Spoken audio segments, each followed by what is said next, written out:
Et lorsqu'il n'y a plus d'indépendance du pouvoir judiciaire, et lorsqu'il n'y a plus de protection des juges, nous ne sommes plus dans un État démocratique.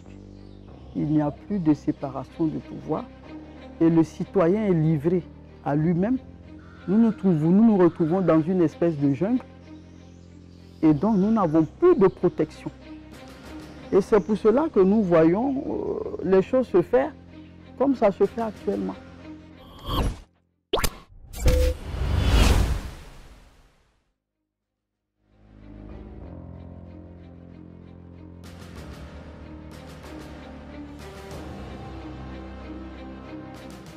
Nous nous sommes retrouvés devant le tribunal criminel avec des espèces de citations déposées à des cabinets. Habituellement, en matière de procédure pénale,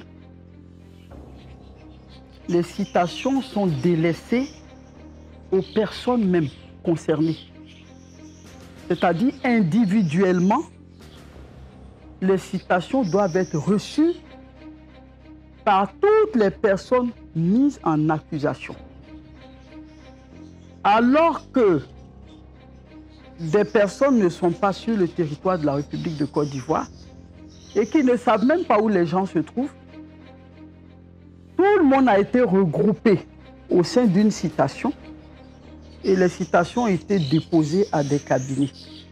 D'où l'effet surprise. Il est inhabituel de voir des citations servies de cette manière. Et comme nous avons un devoir, nous avons une obligation d'assistance, nous avons estimé qu'il était de notre devoir d'être présents devant ce tribunal et de dénoncer les absurdités. Je ne dis pas les irrégularités parce que ça va au-delà des irrégularités. Pour moi, ce sont des absurdités. Et donc, il fallait être là pour dénoncer ces absurdités. Et donc, nous avons choisi de répondre à ces citations dans le cadre de notre collectif. Et nous étions donc présents à l'audience du 19 mai. À cette audience, la défense a soulevé une exception somme toute acceptable à laquelle il fallait s'attendre, l'exception de non-communication de pièces.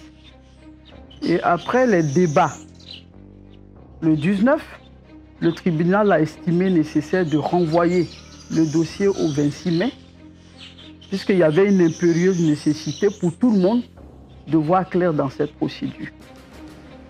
Et c'est dans ces conditions que nous nous sommes retrouvés le 26 mai devant le même tribunal criminel. Et le 26 mai, devant ce tribunal criminel, les mêmes absurdités ont continué.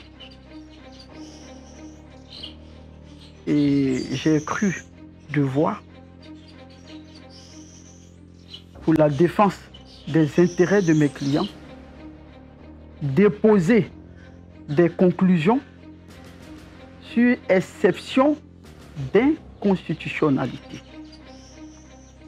J'ai déposé des conclusions sur exception d'inconstitutionnalité parce que j'estime que nous sommes dans un État organisé et un État qui se dit être un État de droit. Et un État de droit ne peut l'être qu'autant qu'il existe. Et lorsque l'anarchie s'installe au niveau de l'adoption des textes et que l'anarchie s'installe au niveau de l'application des textes, on ne peut plus dire que nous sommes dans un État, a fortiori dans un État de droit. Et donc, j'ai déposé des conclusions sur exception d'inconstitutionnalité, exception fondée essentiellement sur le fait que nous nous sommes aperçus qu'il existe un journal officiel de la République de Côte d'Ivoire du 19 mars 2020. Un journal officiel du 19 mars 2020 qui contient une décision du Conseil constitutionnel du 19 mars 2020 et qui contient une loi du 19 mars 2020. Et lorsque j'ai vu la datation de ces actes, c'est-à-dire le premier acte qui est l'acte de publication, le deuxième acte qui est l'acte de jugement de conformité d'une loi et la loi elle-même, et que les trois ont la même date, cela m'a donné à réfléchir, ça m'a interpellé. Et j'ai dit, mais ce n'est pas possible. Il est quasiment impossible qu'une loi qui est dite non promulguée à la date du 19 soit jugée conforme à la Constitution par à l'occasion d'une audience du Conseil constitutionnel qui s'est tenue le 19 mars, le même jour.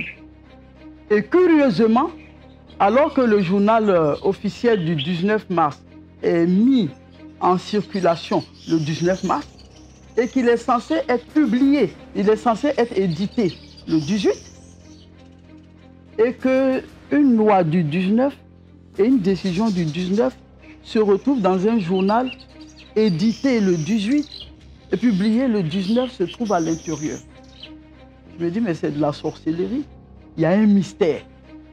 Et au regard de cette incongruité, j'ai jugé nécessaire au mois de mars, au mois d'avril, j'ai jugé nécessaire au mois d'avril 2020 de saisir le procureur de la République d'une plainte régulière pour faux et usage de faux.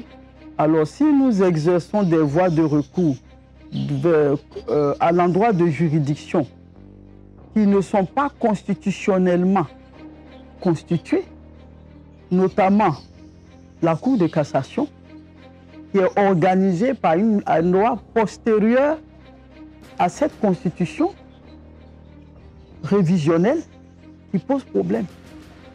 Et donc nous avons estimé qu'il est dans notre intérêt de soulever une exception d'inconstitutionnalité de cette loi de révision, d'autant plus que nous nous sommes aperçus que de manière subtile, le pouvoir judiciaire a été littéralement supprimé. Il n'y a plus de pouvoir judiciaire en République de Côte d'Ivoire. De manière maligne et de manière subtile, le pouvoir judiciaire a été supprimé. Nous sommes dans un régime démocratique. Nous sommes dans un régime de séparation de pouvoir. Un régime où il y a le pouvoir législatif, le pouvoir exécutif et le pouvoir judiciaire. Et donc, la Constitution veut qu'il y ait un cloisonnement entre les trois pouvoirs et que les trois pouvoirs bénéficient d'une indépendance absolue et qu'il n'y ait même pas de vase communicant. Et donc, il se trouve que d'abord, il y a eu une tentative d'affaiblissement du pouvoir judiciaire dans la Constitution du 8 novembre 2016. Il y a eu une modification au niveau du Conseil supérieur de la magistrature. En principe, le Conseil supérieur de la magistrature, qui est une structure protectrice de l'indépendance des juges, protectrice de l'impérium du magistrat. Et donc cette structure-là a été modifiée subtilement dans sa composition, puisque initialement elle est composée par le président de la Cour suprême, qui est également président du Conseil supérieur de la magistrature. Et dans le Conseil supérieur de la magistrature, il y a une majorité de membres issus de la Cour suprême. Et donc, il y a des personnes, c'est-à-dire des personnes qui viennent là en appui, mais le Conseil supérieur de la magistrature est essentiellement composé de magistrats. Alors, donc, il y a une disposition qui va dire que les membres sont choisis parmi, c'est-à-dire qu'on va enlever, on va essayer de modifier la composition, le contenu de ce Conseil supérieur de la magistrature dans la Constitution déjà du 8 novembre 2016. Maintenant, avec cette révision constitutionnelle, on va aller un peu plus loin. Et donc, dans cette révision constitutionnelle, le pouvoir judiciaire est carrément décapité. Une décapitation du pouvoir judiciaire par la suppression de la Cour suprême. La Cour suprême est supprimée et donc il n'y a plus de président de Cour suprême, il n'y a plus de magistrat de Cour suprême et paradoxalement, puisque la Cour suprême était représentative du pouvoir judiciaire et elle veillait à l'observation de l'indépendance de la magistrature. Et donc, cette Cour suprême n'existant plus, il va être substitué à la Cour suprême trois organes représentatifs du pouvoir judiciaire. La Cour de cassation, le Conseil d'État et la Cour des comptes. Donc ça devient un tricéphalisme. Lorsqu'il y a tricéphalisme, ça veut dire qu'il n'y a même pas de tête. Parce qu'on ne sait plus quelle tête fait quoi. Et donc ça veut dire qu'il n'y a plus de repères au niveau de la représentation. Et donc on ne sait plus très bien qui représente le pouvoir judiciaire, qui est représentatif du pouvoir judiciaire.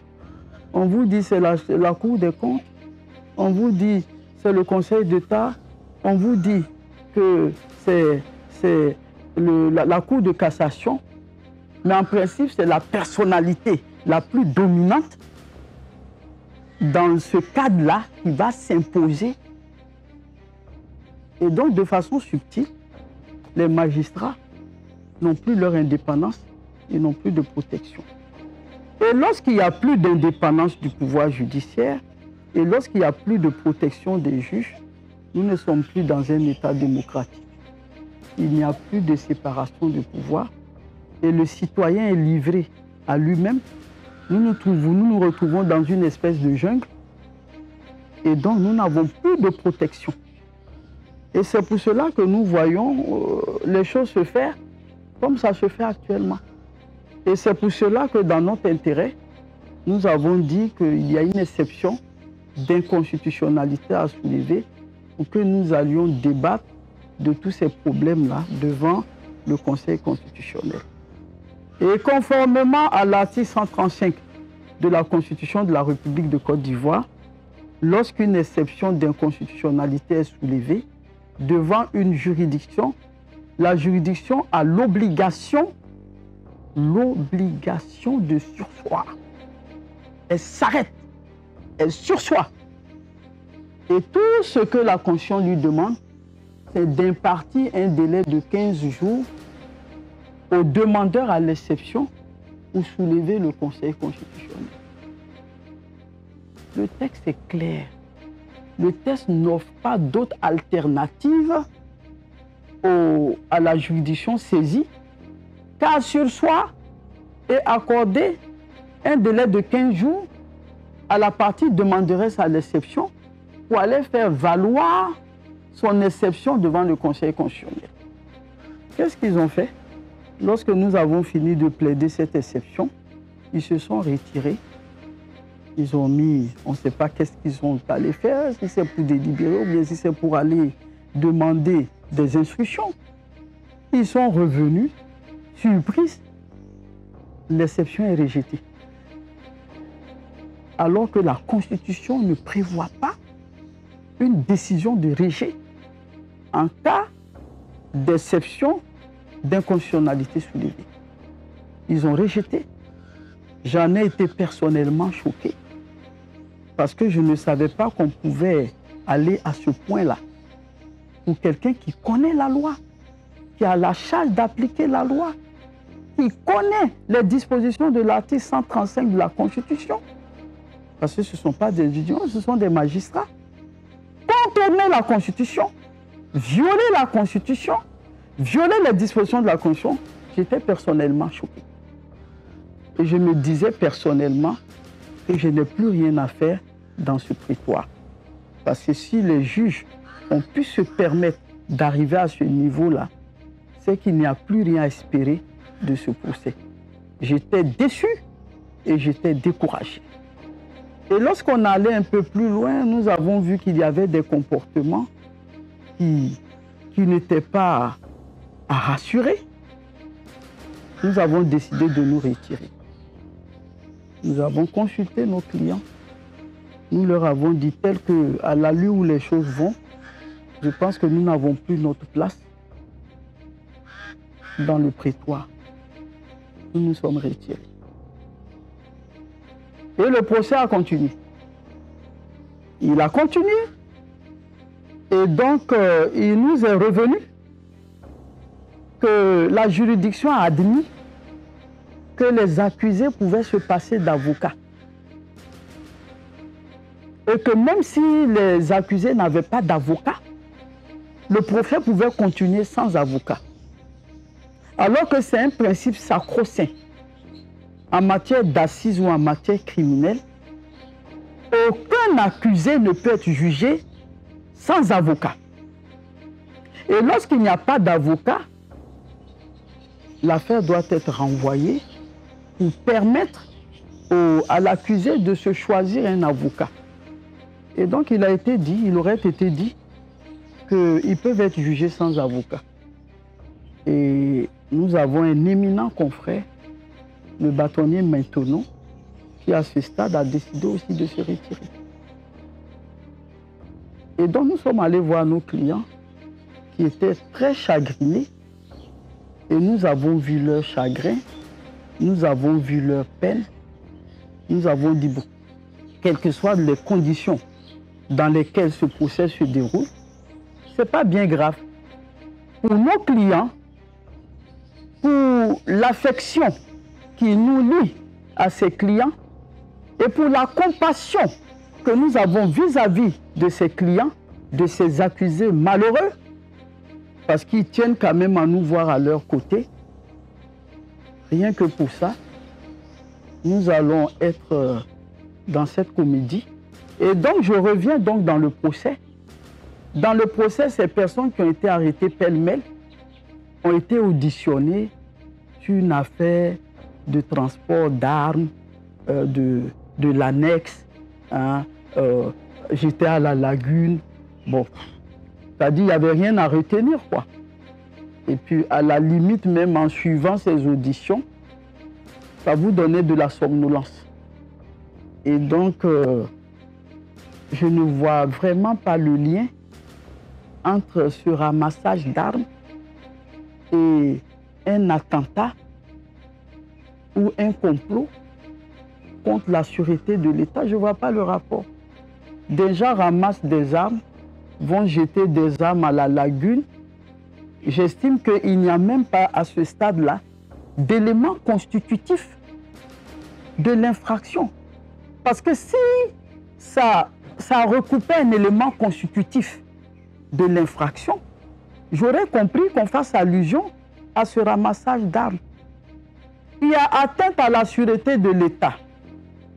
Pour pouvoir changer le régime constitutionnel, lorsqu'il y a des actes de violence qui sont perpétrés, lorsqu'il y a des massacres, des dévastations, lorsqu'il y a des distributions d'armes, envie d'aller attaquer. Mais je ne vois pas en quoi ramasser des armes, aller jeter dans une lagune, constitue des actes de violence, des actes de dévastation, de massacre. C'est-à-dire, je ne vois vraiment pas le rapport entre l'acte posé et les éléments constitutifs des infractions poursuivies. À la limite, ces personnes peuvent être indexées de destruction de biens d'autrui. On dit, mais vous avez pris des armes, est-ce que c'est vous avez jeté à la mer ou bien à la lagune? Vous avez détruit des armes, c'est-à-dire à la limite. Alors donc, bon, moi, je n'ai pas vu l'intérêt vraiment dans ces interrogatoires. Et ils en ont fini avec. Ils ont interrogé les autres, les civils. Et donc, dans l'interrogatoire des civils, nous ne voyons vraiment pas de lien entre l'arrestation, les conditions d'arrestation de ces civils avec les faits, objet du procès. L'appel que j'ai à lancer, c'est un appel à l'humilité, un appel à la modestie,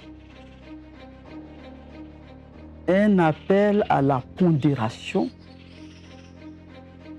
un appel pour dire à tout le monde, y compris à moi-même, qu'il faut savoir raison garder. Il faut savoir raison garder et il faut avoir des limites. Dieu nous a créés. Il nous a créés en être voulant. Il nous a créés en être de pouvoir.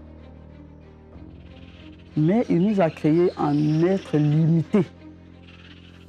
Parce que Dieu a fixé des limites à toute chose.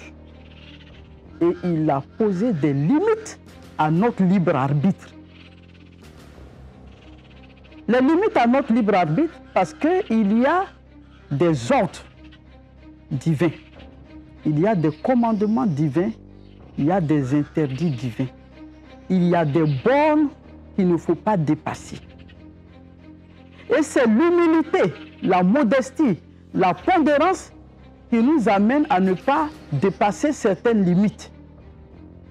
À un moment, lorsque nous avançons, nous devrions savoir qu'il y a une limite où il faut s'arrêter. Et l'appel que j'ai à lancer, c'est un appel aux magistrats. La magistrature est un métier noble. Je peux même dire que c'est le plus beau, le plus grand métier de l'humanité. Parce que c'est le métier qui vous rapproche de la divinité.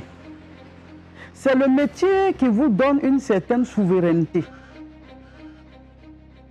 qui vous donne une certaine prestance, une certaine noblesse. Et ce métier doit être exercé avec intelligence et avec sagesse. Il ne s'agit pas de dire à chaque fois, oui, nous sommes comme ci, nous sommes victimes de ceci, nous sommes victimes de cela. Les magistrats ne sont victimes de rien du tout. Le magistrat peut être victime de lui-même parce qu'il n'a pas conscience de sa force. Il n'a pas conscience de ce qu'il représente. Et donc mon appel s'adresse aux juges. Il faut que les juges acceptent d'être des juges.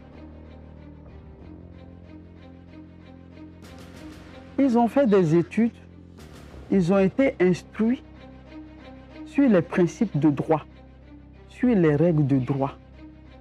Ils ont le savoir juridique. Ce savoir juridique n'est qu'un instrument qui est mis à la disposition de la sagesse humaine. Il faut que les magistrats acceptent de faire preuve de sagesse et de faire preuve de courage. Parce que demain n'est pas aujourd'hui. Et la roue tourne. Lorsque vous faites mal, demain, vous recevez l'effet boomerang de ce que vous avez fait en mal. Il faut que les magistrats comprennent qu'ils doivent faire bien. Et moi, j'ai confiance. Parce que j'ai confiance en nos juges. Nos juges sont des personnes de qualité. Mais on peut être quelqu'un de qualité et puis se laisser tenter et puis descendre de son piédestal. Et c'est ce que je leur demande de ne pas faire.